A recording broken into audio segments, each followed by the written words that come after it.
Welcome in to part two of our conversation covering Wrestle Rock 1986. I'm Chris Tubbs. I'm going to bring in Mick Karch and Polish Joe. And guys, last week we kind of got into more of the setup of Wrestle Rock 86. We got into just a couple of matches, but here we're going to start really more focusing on the meat and potatoes of a lot of these matches, and we're going to kind of build. Do want to tell you, first of all, as usual, coming up April 28th, catch our After Dark, April 28th, Friday night. It's at the Croatian in South St. Paul. We're going to be telling some stories. Jumping Jim Brunzell is going to be there. It's going to be signing autographs, taking pictures. Anything you want to know about the AWA, some of the stories here that maybe we can't tell or you got more questions about it, and maybe you want to hear more of an unfiltered version, AWA Unleashed podcast is where you want to go for all your ticket information. We got VIP tables available. We got a ton of things. We're going to be selling, selling pizzas and drinks. It's going to be a great time. So hopefully you guys can join us. Okay, I know we got a lot to get to, guys. So let's continue in with Wrestle Rock 86. April 20th, 1986, at the Hubert H. Humphrey Metrodome. We've gone through a couple of matches, but the next one I want to ask you guys is one that, I didn't see this match because it's not available on the versions that I see. And it's one of the feuds that we've talked about. It's the blood feud that you talked about, Joe, and I think it was accurately named that. The Midnight Rockers versus Buddy Rose and Doug Summers. Apparently the Rockers win. I don't know because I can't find it. Very interesting. And I don't have an answer, and as I combed through the internet, nobody seems to have an answer why that match was edited out. Now, I know that WWE owns all the footage. But for some reason, the Rockers against Rose and Summers, that one is not out there. And you would have thought that with Shawn Michaels early on, that would have been a perfect go-to for WWE and Vince. Jesus, did Shawn cost Vince money too? Like he cost Vern money? Like you cost Vern money? Not nearly as much. That's apples and oranges there, but I don't understand it. And as Joe said, that led to one of the greatest feuds and most underrated feuds in the history of the AWA, let alone the business. And I don't know why it's not out there. Joe, do you got any insight? On that match, no. On another match that we'll discuss, I'll bring up why that was never aired or used by the AWA. But the Rose and Summers and Rockers match, why Vince wouldn't have that on, I have no idea.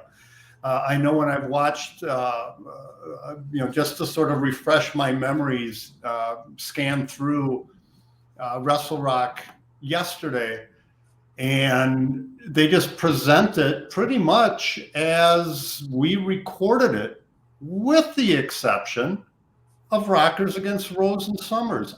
I don't have an answer for that. I really don't. It's got to be, I'm guessing it's more of a Shawn Michaels issue than it would be a Marty Jannetty issue. But, that's Vince and that's their stuff. And, but the Rockers went over. And again, it kind of springboarded into one of the greatest feuds in the history of wrestling. So let's move around there, Chris. And by the way, Buddy Rose only weighed 217 pounds at Wrestle Rock. Just wanted to clarify that. With 1 foot on the scale. Well, I wasn't going into specifics, but, Okay. All right. Yeah, lean mean 217. The next one is kind of a hot button one here, guys, as I'm watching and I'm listening. Wahoo McDaniel versus Colonel DeBeers. Now, Colonel goes over by DQ for the over-the-top rope infraction. What stuck out to me, there were a couple things, but one thing that really got my attention was Rod Trongard. Did he really say that Colonel DeBeers believes in white supremacy and has no time for minorities? Did he really say that? He said it. I don't know if he was told to say it. or if this was something Rod did on his own. If you think back, you're mentioning the white supremacy with DeBeers and no time for minorities, and then you go into the infamous painting match with Derek Dukes. There's a lot of stuff being done and said back then that they would never get away with these days. But yeah, you're right, and that was pushing the envelope. I mean, if you're going to want to get a guy hated, I mean really hated with legitimate heat, that was the line, I guess. But they couldn't do it today. And in the other feud with Jimmy Snuka, it was all about it was about white supremacy. I liked the character of Colonel DeBeers. Ed as a person, I've never had any problems with Stowski. I can't even pronounce his last name, and I'm Polish. But I like the character, but it just, even back then, different time. I'm not using that as an excuse or an explanation. Well, it is an explanation that it was just a different time. And to have DeBeers against Wahoo just fit into that mold of the whole white supremacy thing, it always made me uncomfortable every angle that DeBeers did. But I will tell you this, it certainly generated a shit ton of heat, legitimate heat.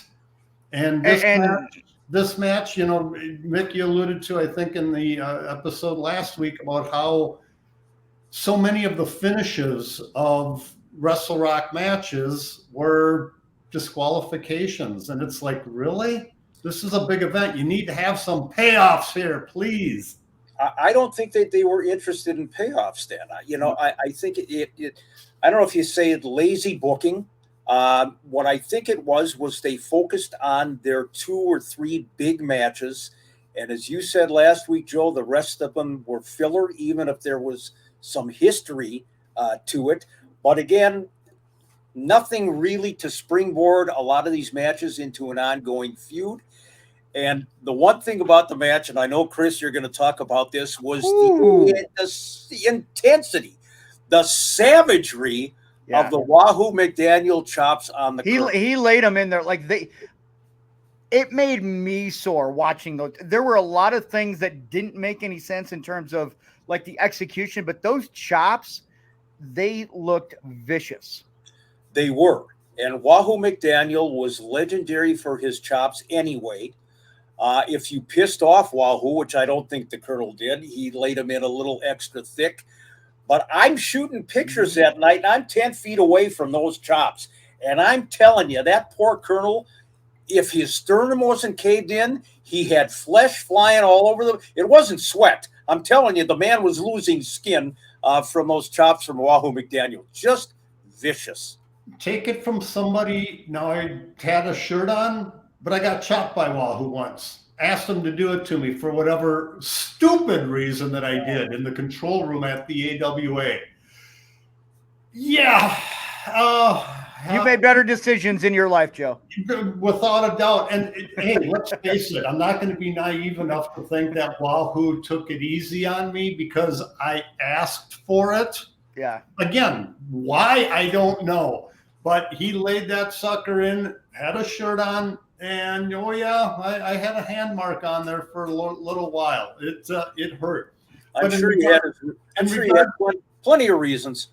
Yeah. But in regards to the match, I mean, a decent match, but again, the finish was just like, really? I mean, it took what might have been a 3-star match down to maybe a 2. I mean, the payoff, the finish of the match is a big part of it. It didn't even set up a rematch with it didn't make sense. Yeah. Get it out and get it off. That was it. The next one I feel it was one of my favorite matches to watch, and that was a tag match between Mike Rotunda and Barry Windham against the Fabulous Ones. I enjoy it. I think all 4 of these guys are absolutely awesome. I was a big fan of Barry Windham growing up. I felt for a guy his size, he moved and was so athletic and so believable. What did you guys think of this one?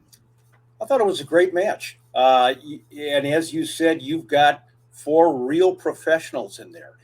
And they gave them at least a little bit of time to do their stuff in the ring. The Fabulous Ones, of course, had been here before as a tag team, feuding with the Road Warriors. There they are. That is Steve Kern and Stan Lane, the Fabs. And Barry Windham and Mike Rotunda had not been here as a tag team. Of course, they had the national notoriety. Joe, what I found interesting about this one was the Fabs had been here before. They were crowd favorites, but this particular night at the Dome, the crowd kind of sided with Barry and Mike, and the Fabs were kind of the subtle heels, which kind of surprised me a little bit. Yes and no. First point I want to bring up, this was the last match of the Fabulous Ones in the AWA, and it was the first match of Rotunda and Windham. And from a fan perspective, great match on paper, and they delivered into the ring. As far as the Fabulous Ones being heels, if you think back to when they had their feud with the Road Warriors, initially the Fabs were the baby faces and the Road Warriors were the heels.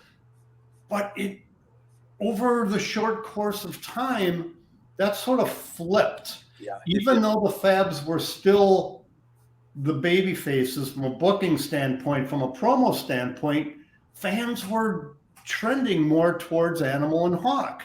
And so that decline of the Fabulous Ones being baby faces started with the Road Warriors, and I think it just sort of carried on into this match. And you've got Rotunda and Windham, huge stars with the WWF leading into this. I still don't know why they, what made them leave and come here, but great match. It was one of the few that from beginning to end, I would say, was fantastic.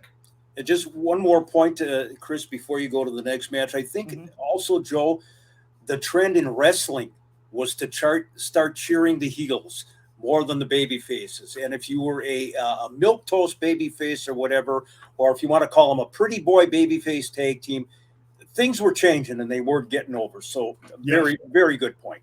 Yes. So the next one is going to be someone that we don't talk about, the boombox guy taking on Tiger Mask, and match that Tiger Mask won with a flying butt flip something. I don't even know what it was called. I don't even know what it was, honestly. But the interview from Buck Zumhoff just struck me as really odd when he was told just this one. Yeah, he's like, "Hey, turn this way," and Buck put the boombox up on the shoulder, like he turned it on, and then yelling into the microphone, and it didn't click for me in any way, shape, or form. I just want to ask you again: was Rod Trongard? Was he? Because I couldn't tell you how many times I heard that he was from Hamburg, Minnesota. I could not tell you how many times I heard that. Was he fed lines during this, or was he just continuing to fill space with a lot of his commentary? So I've said this before about Rod. Rod's background is in radio. And when you do television, it's a completely different presentation. It is, on yes. radio, you need to provide more of a descriptive. In particular for a hockey game, I'll give you as a prime example. When they're having it on TV, they can do a little bit more back and forth and be more general because you have the visual to cover it. Sure. Rod never was able to make that full transition from radio to TV. And so he felt that he just needed to constantly be talking. Gotta fill. And when you feel that you have to do that, at some point, you're going to have a bit of a brain fart and say, what can I say? Oh, he's from Hamburg, Minnesota.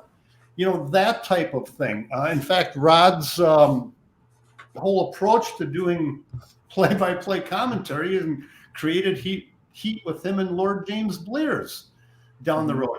That was the only fault towards Rod. He did a good job. He just needed to take more of a breath.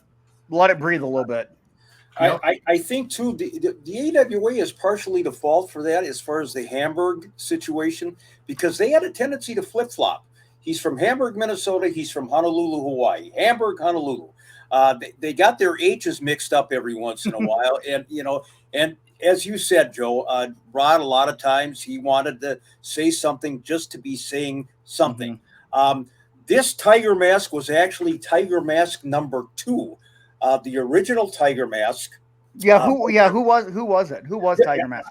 I want to get the pronunciations correct. The original Tiger Mask was Satoru Sayama, and he was working for New Japan Wrestling. New Japan made a deal with All Japan Wrestling and Giant Baba to take the Tiger Mask gimmick, and they in turn gave it to Misawa in 1984, I believe. Okay. So Misawa is the guy that is wrestling Zumhoff. And surprisingly, not a bad match. Yeah. Again, nothing to write home about. Here's a confusing thing for me. I don't know if Zumhoff was the recognized AWA light heavyweight champion at the time or not.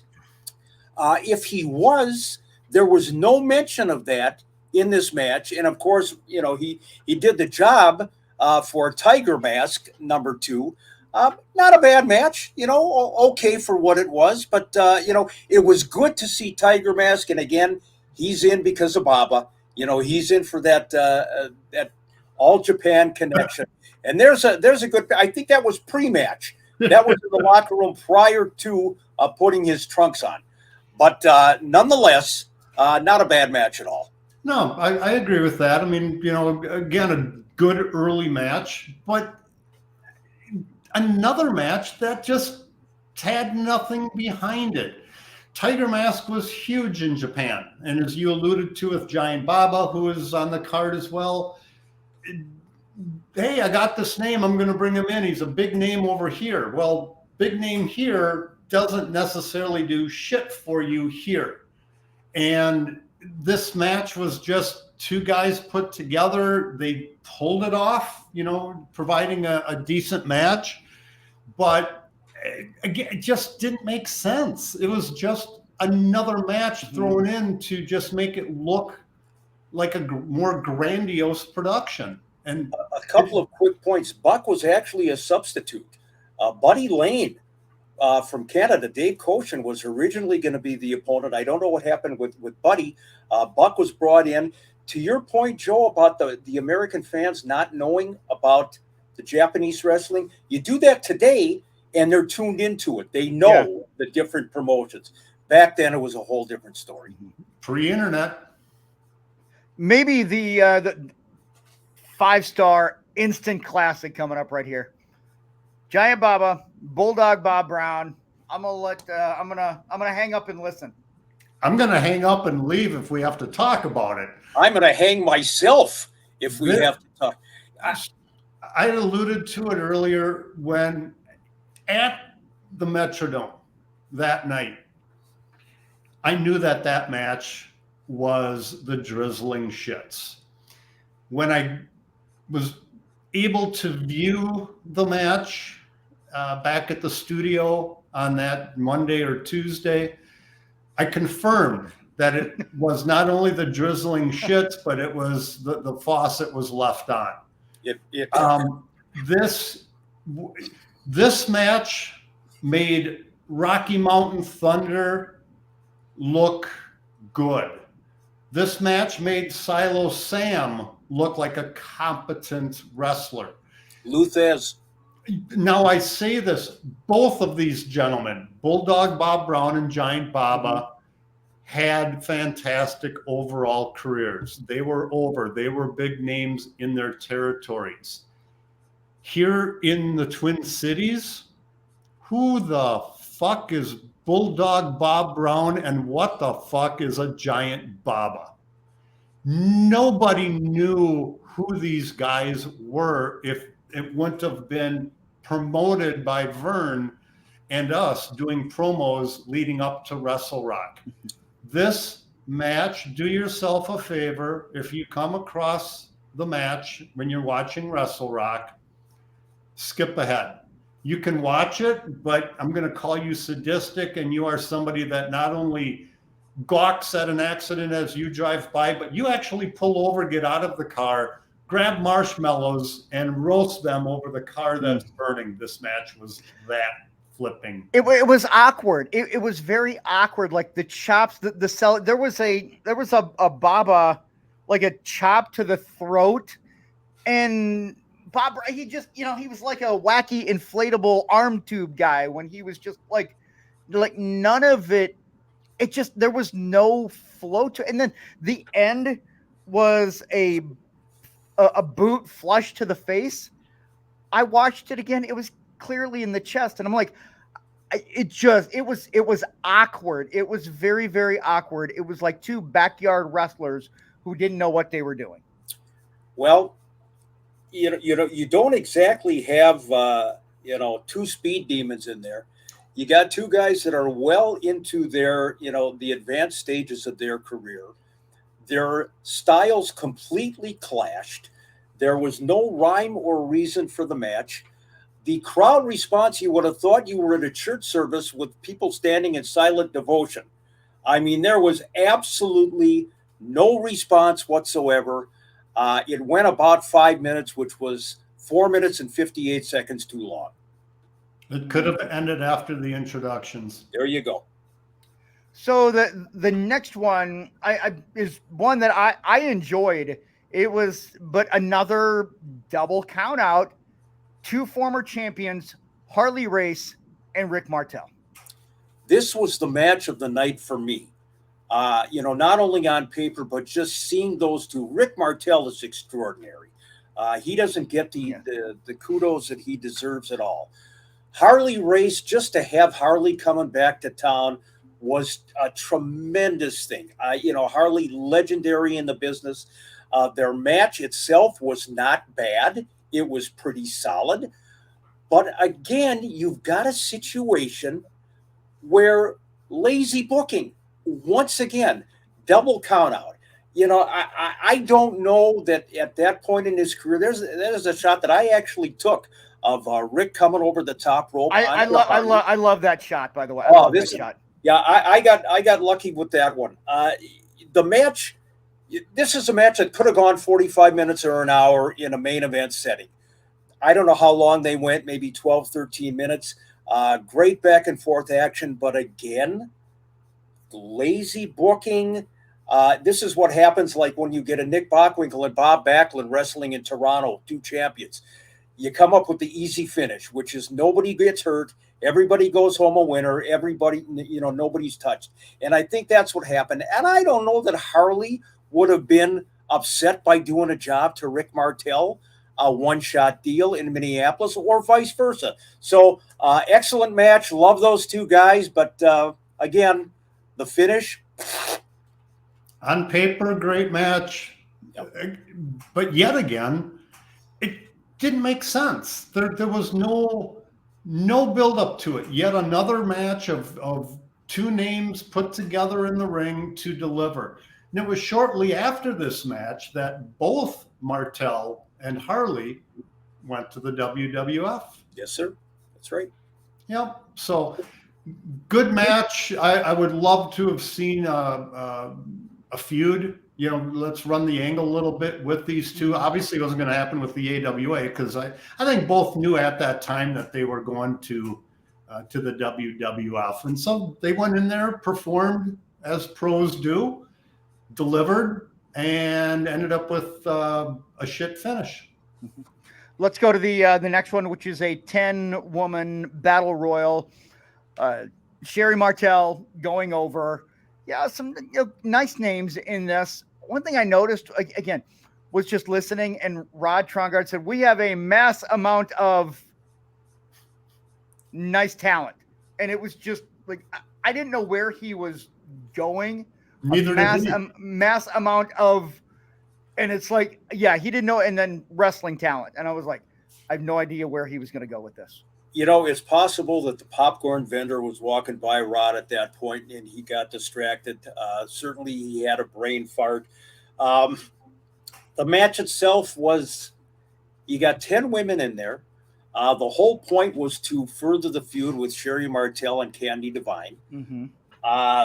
Otherwise, you had a bunch of names, great lady wrestlers, including Candy Divine's sister. She was in the match as well. But you got a 10-woman battle royal that went less than 10 minutes with the upshot. And at least, Joe, we can say there was some kind of a plan here with the ongoing situation with Sherry and Candy. Otherwise, just another match. One other name that I have to mention that was included in there. Great pick, by the way, of you and your cat. I mean, you and Sherry. Love her. But one of the other names of the participants in there was Luna Vachon. Yes, I noticed that, and can't remember what she was called, but yeah, it was not Luna. But yeah, well, I noticed her right away too, Joe. And the other thing that I noticed with her was her haircut and her makeup on her face. In fact, when I edited together, not the Wrestle Rock Rumble, which I'm sure we'll get to, but the highlight video from Wrestle Rock to the Talking Heads burning down the house. I got that close-up side shot of Luna when she was being introduced. I just remember that because I just thought, wow, that was really creative. A creative look for Luna. It fit her personality, shall we say. The next one, Kamala versus Sergeant Slaughter, and one other thing I said I was going to do two things about Sherry. Yeah, this night was a transformation of Sherry Martel. It was the coming out party, if you will, for Sherry Martel as a wrestler. The transformation, that was the first time I had seen Sherry that glammed up for a wrestling event. When she came out walking with Rose and Summers and she made sure to clarify the word that we hate, or the term manageress, but that was Sherry's coming out of being all dolled up and looking like $1 million like she could. Her winning the belt that night, well, she kept the reign for quite a while after that, and she became the first iteration of Scary Sherry Martel because of Wrestle Rock. Let's get to the next one here, guys. On paper again, Sergeant Slaughter versus Kamala. Sarge went over. It was a disqualification. I thought the end of this, some of the clotheslines by Sarge, they just looked a little weird. They looked, I don't know if they looked light, but the post-match activities were fine. But I felt like that at the end, I don't think this match did Sergeant Slaughter any favors, at least when I was watching it. It really didn't, and Sarge was going to kind of be a saving grace for the AWA. You know, they had lost Hogan, they lost their, the main event with Hogan and Schultz and so on. So Sarge was going to be the guy that could elevate them. Was Kamala the right guy for Sarge? No. If you're looking for a technical match, obviously not. Was Sarge laying him in a little bit light that night? Yeah, he probably was. Again, this is a situation of a match where you could have established a feud. You could have established something and given it more time in an arena setting where maybe they brawled outside of the ring. Maybe things got out of hand. You bring the match back again down the road. You establish some kind of a Ugandan match, a jungle match or whatever, which would have been a good gimmick idea. But again, give them a few minutes and go to the cheap finish. Skandar Akbar interfering on Kamala's behalf. Yet another disqualification and just another two names on the show. That's exactly it. It didn't make sense, like so many of the matches that we've previously described in the beginning of Wrestle Rock. There was no build-up to it. The build-up was Kamala coming to the AWA. Sergeant Slaughter is going to be at Wrestle Rock. That's just not enough for the wrestling fan. There was two big names, both deserve their credit and their place in wrestling history. I don't get why this match happened. Joe, it's that emotional connection or lack thereof. You got to have the fans invested in what they're seeing. They want somebody to be a clear heel, a clear baby face. And this match was just, you had two stars, two legendary stars, but that was it. And Sergeant Slaughter versus anybody from another country was a selling point. Right. Oh, perfect. Absolutely perfect. We weren't at war with Uganda. I mean, it just didn't make sense. Yeah. I mean, I'm sitting here thinking a lot of these matches, where the names were thrown together, the AWA knew that Slaughter was still going to be around. Okay. Kamala, just came in for Wrestle Rock. So instead of having a false finish or a shitty finish, why don't you bring in and start a new feud with Slaughter that can be built off of Wrestle Rock and then gone on to the next event? But it was nothing. It was nothing. And you could have done that with a lot of these other matches that we don't think make sense. Yeah, just fillers. One that did have a story going into it was Scott Hall and Curt Hennig versus the Long Riders, the Irwin brothers.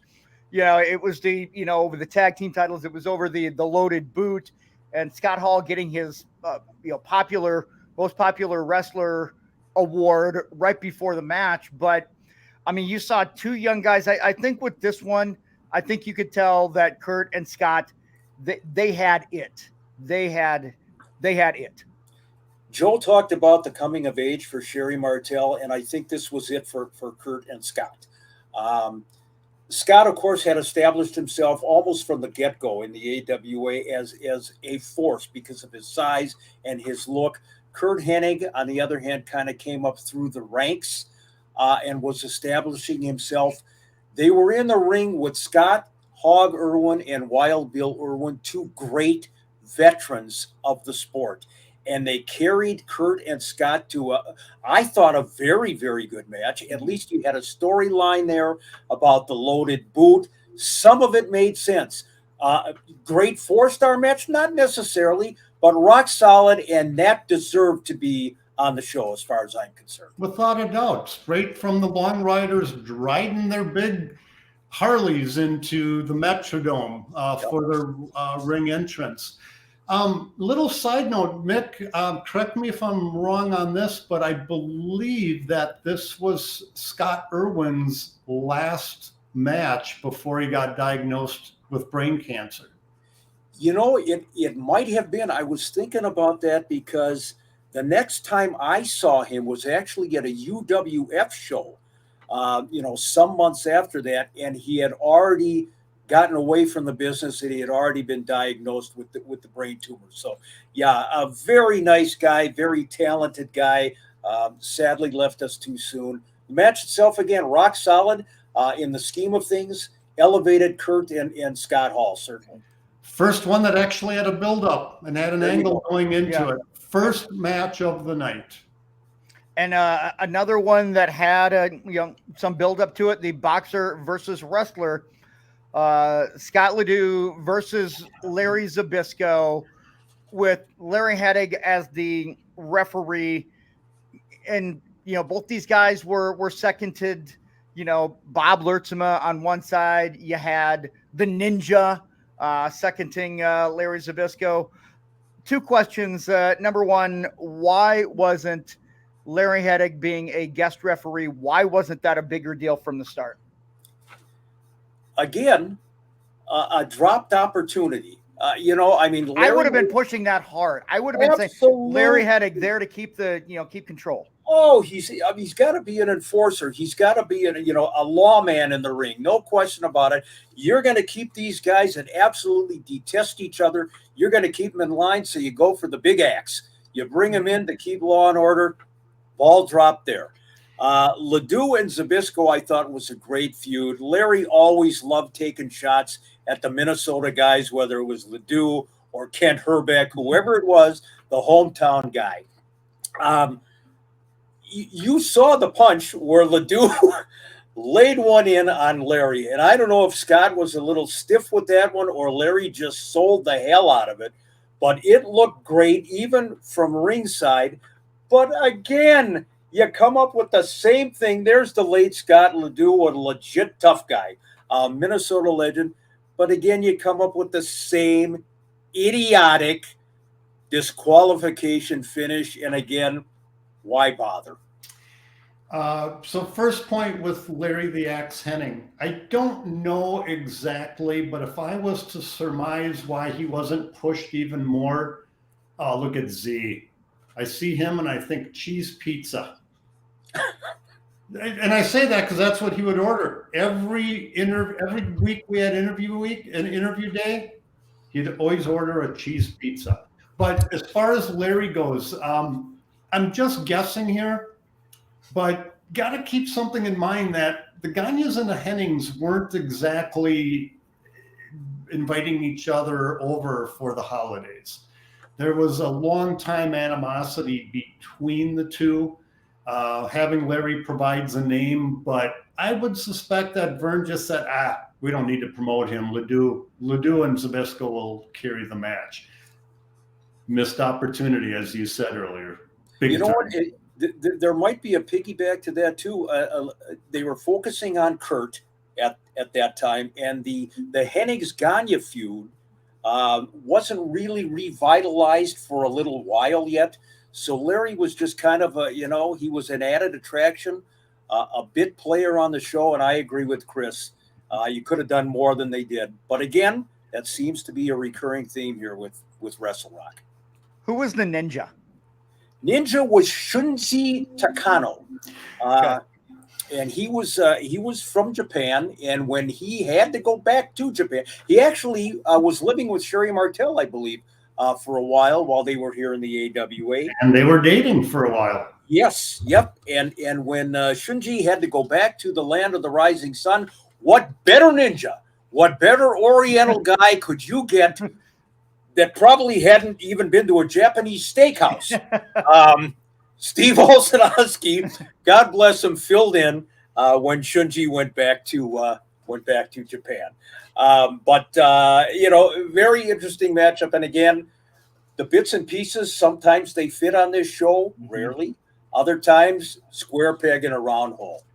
One thing I remember about Shunji, first time and hopefully only time in my life that I ever drank sake. And God, is that awful stuff. And that's coming from a connoisseur of beverages, as you are. I might have had a cocktail or two. You might have had a cocktail. Had okay. Yeah. Okay. Go ahead. All right. And if you want to buy Joe a cocktail, come see us on April 28th at the Crow. And Joe will allow you to buy him a cocktail. Maybe he'll tell you some of these stories if you get him all liquored up. I mean, who knows what'll happen. All right. The next one, Nick Bockwinkle and Stan Hansen, AWA title on the line, guys. Bockwinkle and Hansen, legendary. We all know how that eventually played out with Stan leaving the AWA in a huff. At that point, Nick's getting on in years. Hansen had certainly been around the block. Stan had his better days behind him. But again, this is a marquee matchup. And I remember, Nick coming out, he's got the bullwhip like Stan did. And it didn't quite work for Nick the way it did with Stan, in the pre-match situation. But again, on paper, you got a blockbuster match. But again, and again, you go to that disqualification easy out finish. The match didn't last very long at all. Nick got great response from the crowd. Hansen, of course, is a wild man. So Stan always delivered. But again, for what it could have been. Well, he beat up Larry Nelson on the way to the ring. Well, that was a good thing. I mean, that was probably the highlight of the night. And Larry, I know, talked about that for the rest of his life, God bless him. But Stan got a good shot in on Larry. again, Bockwinkle Hansen, on paper, great, legendary. The match was all right. Nothing special, nothing to write home about. And again, cheap finish. I asked Larry after he got the shit knocked out of him by Stan. I asked him the next interview day. I go, so, hey, it looked like he laid him in there pretty good. Larry looks at me and smiles and puts his hand on my shoulder. He goes, Joe, I felt it about as much as you just felt me putting my hand on my shoulder. No kidding. Yeah.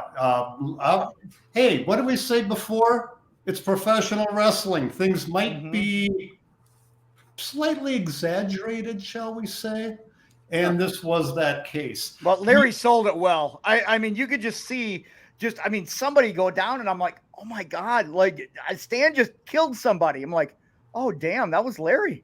Larry was very fortunate because I've seen Stan take the cowbell and hit a ringside photographer. Thank God it wasn't me, right in the sternum. And I'm telling you, the guy looked like he had a cowbell tattoo for the rest of his life. Stan couldn't see a foot in front of him. So Larry got off easy that night. But again, the match, sad to say, same stuff. But I will have to say one final thing about that match is when I was scanning through Wrestle Rock again, just to refresh my memory, I watched the full post-match promo with Nick. And God, he was just good. He didn't scream, although he got irate. He didn't shout, but he still was mad. He delivered the promo the way that I remember Nick doing promos growing up through the 70s. It was eloquent. It was on point. He was smooth. And he came across as a professional athlete, not a sports entertainer. And watching that again just reminded me how good Nick Bockwinkle was on doing a promo. He was a magician, and he did it here for 25 years. Oh, God, I said it before. I miss him. Unreal. The next one had a stipulation added to the end that if the baby faces won, Vern would get 10 minutes with Sheik Adnan LKC. It was Nord the Barbarian and King Kong Brody, Bruiser Brody, versus Greg Gagne, and for whatever reason, Jimmy Superfly Snuka. Why Jimmy Snuka? The story that I had heard was that Jerry Blackwell was starting to have some physical problems. Towards the end of his life, Jerry was not a healthy guy. He stayed around for a while, but he had horrible diabetes. He didn't take care of himself. A lot of times he would go into the hospital for extended stays to, take care of whatever malady he had. So Jerry, of course, had that Brody situation going. Jerry was the logical piece of the puzzle. When it was found out that Jerry could not participate, which really deflated a major match on the show, the AWA had to go someplace and get somebody with national notoriety, national fame, and they brought in Jimmy Snuka. Last minute decision, and I guess all things considered, that's not bad. You bring in Jimmy Snuka for a cage match. But again, that's the reason why. But it really didn't mean very much after you took Jerry Blackwell out of the occasion. Great match. Greg, of course, always showing fire. But again, if it's going to happen to the AWA, it's going to happen in a negative way somehow, somewhere. And that's what happened at Wrestle Rock. Yeah, I believe Jimmy was available because of the legal issues that he was facing at the time, being accused of murder, got released by the WWF, and so he was a free agent. Jimmy was a huge name. And again, this was before the internet, so the national wrestling fan or fans in other territories heard of Jimmy Snuka by this point, but they didn't know the behind-the-scenes stories that were going on. If it was happening today, tough to say if Vern would still bring Snuka in for it, but based on the fact that he was desperate, and needed a name to go in there to tag with Greg, yeah, I mean, Snuka was a good filler, but didn't make sense. It just Didn't really make sense. And the pop that he got from the crowd was okay. It wasn't what you expect Jimmy Snuka to do. Although at that point, they're 3.5 hours into the show anyway. Exactly. And people are totally exhausted. A nice night for John Nord to get to team up with his longtime idol in a cage match. And of course, the baby faces went over, which propelled Vern and Sheik into the subsequent cage match. Yeah, and I want to ask you, considering it was a blood feud and all of the animosity like leading up to it, to have Vern win via a small package, a roll up, it left me a little bit. I know there was the post match beatdown, that, but the roll up. I mean, was the win supposed to be the end of the feud, or was it maybe just establishing your dominance, so to speak, if that makes sense? This was Vern's real last match, according to what he was saying. You got to remember the real heat, the real feud between Vern and the Sheik when Mad Dog Vachon was involved and Ken Patera. That had been a few years prior. Vern had been out of the ring for a while. It's getting late in the show. There's not a lot that Vern or Adnan could do at that point. Yeah. They're not going to give you a 5-star match. They had to make the match quick. I don't recall. Vern rarely bled anyway. So you're not going to see that kind of thing in this cage match. Again, roll up, get Vern the win, get his hand raised, and that was the end of that. Very much anticlimactic, especially for a cage match. But their best years were behind them, as was the feud. Vern was 60 years old at this match. Yep. And I remember laughing leading up to Wrestle Rock and this match. And the whole premise was that Vern was coming out of retirement because Adnan had broken Vern's rib in a match in Chicago.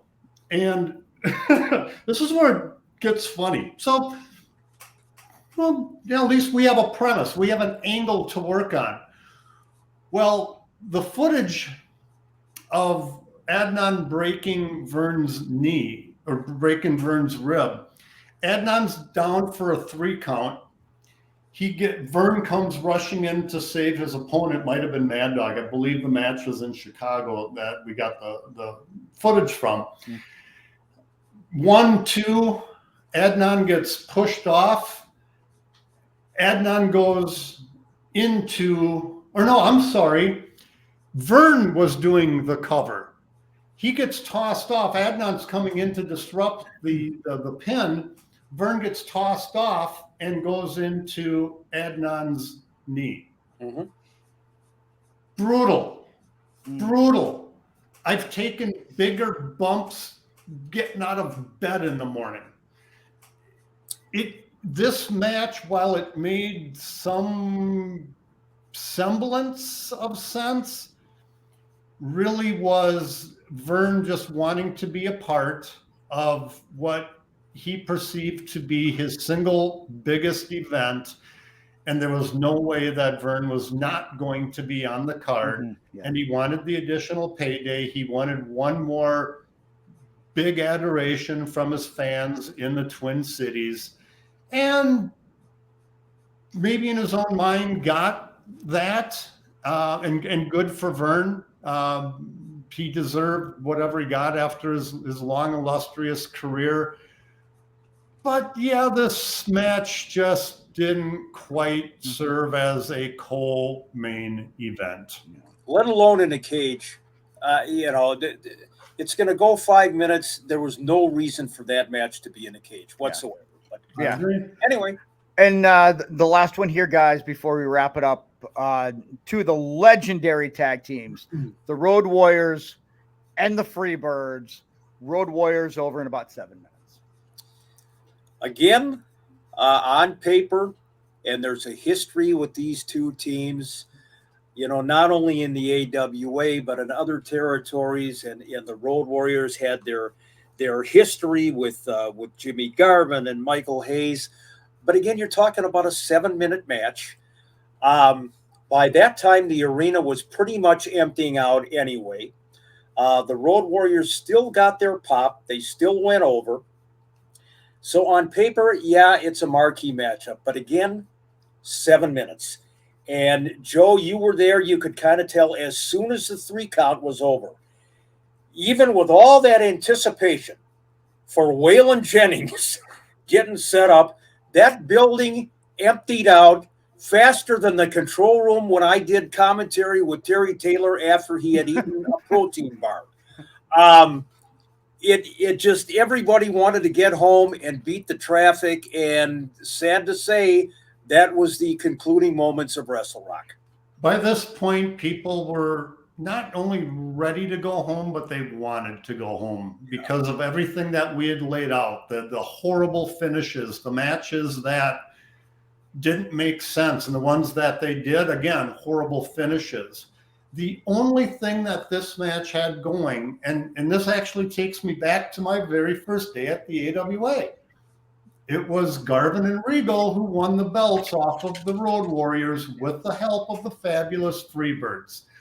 That was the whole angle. That was September of 85. We're now into April of 1986.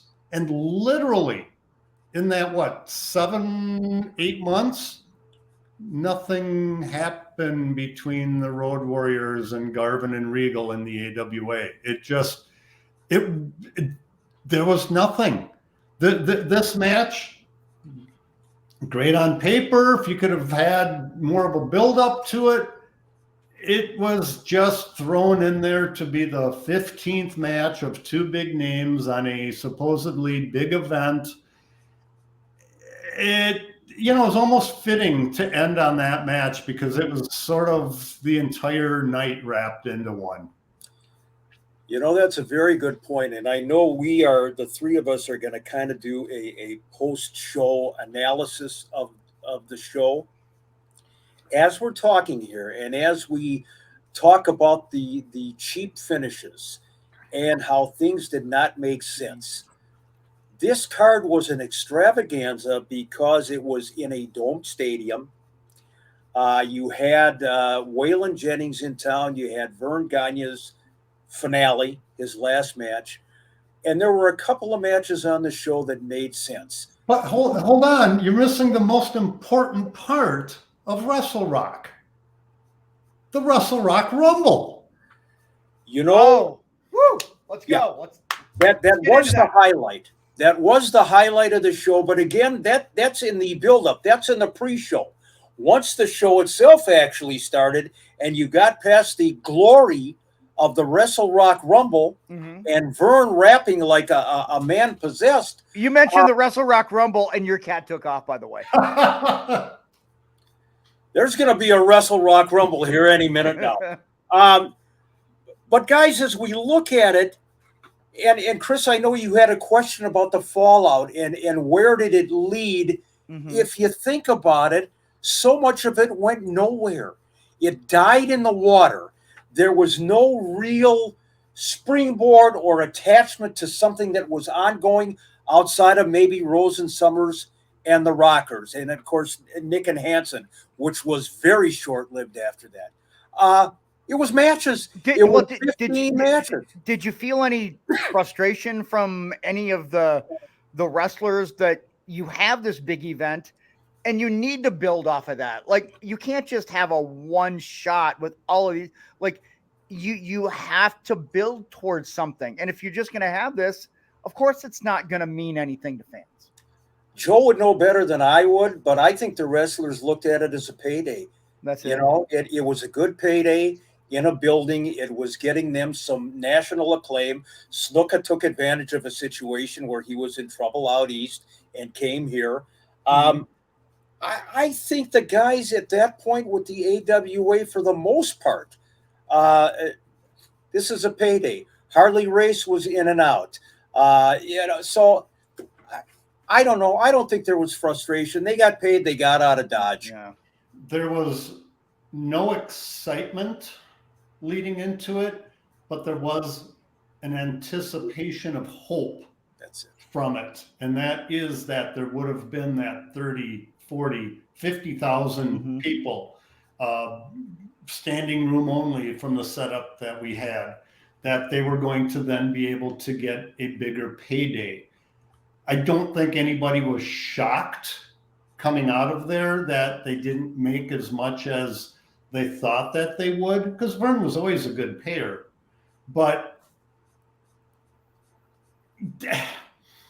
it's like going on a second blind date with somebody and knowing after the first one that it's not going to work, but you decide to go in there and do it a second time. There's that same type of feeling throughout Wrestle Rock. It's like, yeah, I'm going to show up. I'm going to do it because I said that I would. And if something good happens and comes out of it, great. Really, outside of the payday, there really wasn't much that came out of Wrestle Rock. Two matches that extended beyond Wrestle Rock. You know, I mentioned last week that they would have been better off and it probably would have gone over better in the Civic Center. As I think about it now, if they would have done the same finishes and had the same kind of a card, it wouldn't have gone over better in the Civic Center. It just would have looked better from an aesthetic standpoint with the size of the crowd. A lot of times people will look at the AWA's Wrestle Rock as its crowning achievement and the biggest show they ever had. I disagree on both points. Joe, you and I have talked that Super Sunday was a much better show, much better received. Even in Chicago, the Comiskey Park shows. This was not the AWA's crowning achievement. It is maybe a double asterisk footnote in the history of the AWA. So much promise, so much potential, so much flat. The only other event that was promoted more was Super Clash. And that failed even more miserably. That's, I think, another episode that we can do down the road. Yeah. But yeah, this was supposed to be it.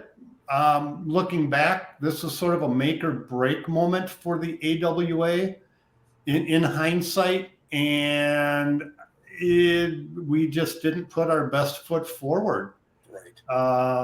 From the booking of the matches, the talent that was brought in, and certainly the finishes, which I guess could be tied into the booking, it underachieved in so many sad ways. So I told you guys that I liked the Fabulous Ones and Wyndham and Rotunda. I thought the worst was, like you guys said, Baba and Bulldog Bob Brown. But from, when you guys are looking back on it and, you've seen it more than I have, best, worst, best match and worst match for you guys. Go ahead and go, Joe. Well, yeah, it's not even up for debate, the worst match. You said it, Bulldog Bob Brown and Giant Baba. My favorite match was probably Rose and Summers against the Rockers. Admittedly, just because, again, in hindsight, I knew what was coming up from this foursome. I always found their matches to not only be entertaining, but done right in terms of wrestling. Even, after you got past Buddy Rose's, I weigh 217 pounds, not 271, Buddy doing a kip up, them doing their shtick before the match. Once they got into it, those four put together some of the absolute best tag team matches that the AWA offered in its entire run. So I'm going to say that one, but the other, the Hall and Hennig and Long Riders one I enjoyed, and then the other one was Wyndham Rotundo Fabulous Ones, and then the Long Riders, and Scott Hall. Those, and they coincidentally were all tag team matches. Those were my three favorite of them, but I'll give the nod to Rose and Summers and the Rockers. I would agree with that. And of course, Bob Brown and Baba, that's in a league of its own. I mean, that is just put that one on the shelf and let it collect dust. I thoroughly enjoyed Harley Race and Rick Martel. I didn't like the finish, but I liked the fact that they were putting those two together. And for sheer intensity, I thought Wahoo and DeBeers, as short as it was pretty damn good. So, my favorite match on the show, I would have to say with you, Rose and Summers against the Rockers. And where is that to be seen? Mm-hmm. Isn't that something? I got it. Yep. Party at Joe's house. All right. So I guess overall, have we covered anything, any last thoughts that you feel you want to tell people before we go ahead and wrap up our Wrestle Rock recap? Well, I will ask, surprised that you haven't had any questions regarding the Wrestle Rock Rumble. The Wrestle Rock Rumble, I think, does Vince own that footage? Yes. Damn it. Because we could do a whole show on the Wrestle Rock Rumble. Whether it was the former champ Vern or Scott Ledoux slapping the little shit, or, Nick did fairly well with his rapping. Blackwell did well. Zabisco did well. Yeah. Adnan and Vern were, put it this way, they showed that they didn't even know what rap music was. Vern and Adnan carried the Wrestle Rock Rumble into their match, I think, in terms of timing and quality. But you know what? The Rumble itself has taken on a life of its own. That's far more legendary. I think that's kind of one of the reasons why people know about the Wrestle Rock Rumble. Oh boy, yeah, I could have gone like balls deep into that, but I just decided to pass on it. Yep. Yeah. There one more word from the former champ Vern. He's going to give it one more turn. Remember that, Joe? Well, you could be Greg Gagne and you're in a rage. You want Brody and you want him in a cage. I didn't think Greg did horrible, but yeah, you might have tried to sell that one a little bit too much, Greg. But yeah, the Rumble sort of has a little cult following. Mm-hmm. Whether you like I think you can find it on YouTube somewhere too. So. As you can Wrestle Rock in 2 parts. Yes, you can. All right, let's give our shout outs. Once again, tell people what's coming up with Crow, and then we'll bounce. So Mick, I know you've got your shout out. Joe, I think you're going to surprise us with ours because I haven't seen it. I'm going to surprise myself because I hadn't even thought about it till now, to be honest with you, but I think I got one. All right, go ahead and go first, Mick. Wayne McCarty, my good buddy Wayne McCarty, who is a crack photographer. I mean, this guy does such a great job taking pictures of the independent wrestling scene in the state of Minnesota. Wayne has actually caught me selling some of his pictures on occasion, and I've had to eat crow. He will go up there and he will look in the photo albums and he'll say, "Hey, wait a minute. This isn't your picture." And he didn't even have his name plastered across the picture. Maybe had I seen that, you got to put it right in the middle so we know that it's yours. The Wayne McCarty collection, I would have been, more aware. But Wayne, great wrestling fan, great friend, and hats off to you, buddy. I'm not going to do a person this week.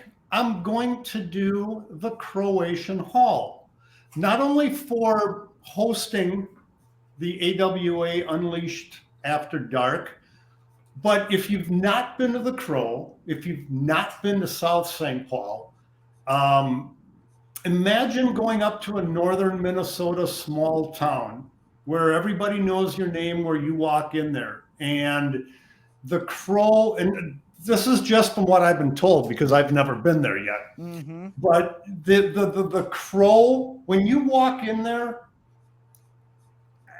it brings you back. The building is 100 years old. It just brings you back, for me, to the heyday of the AWA. I'm guessing if I ever walked in there, somebody knew I was with the AWA, that I could sit there and talk to them for hours and maybe get a couple of drinks out of them. People have claimed that that's happened, but I don't ever recall being at the Crow for one reason or another. But Croatian Hall, thank you. Shout out to you for hosting AWA Unleashed. And that's going to be the perfect segue for me to say, run, don't walk, get your tickets, and hear some of the stories from behind the scenes that we just probably don't want to have recorded anywhere.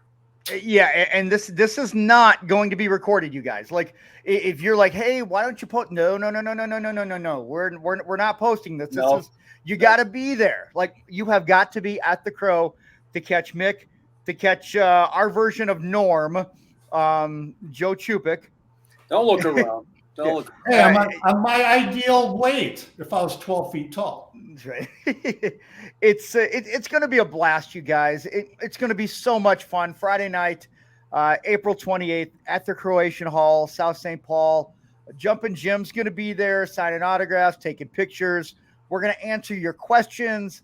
Pretty much anything's on the table. Any story that you might want to hear, maybe something that you'd want Mick or Joe to expand on.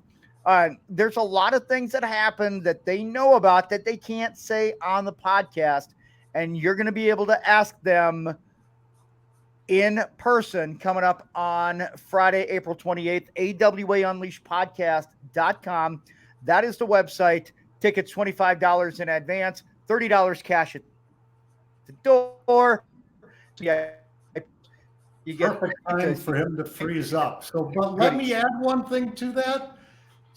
Come to AWA Unleashed After Dark, and we'll expand on why Wally Carbo was referred to as Uncle Milty.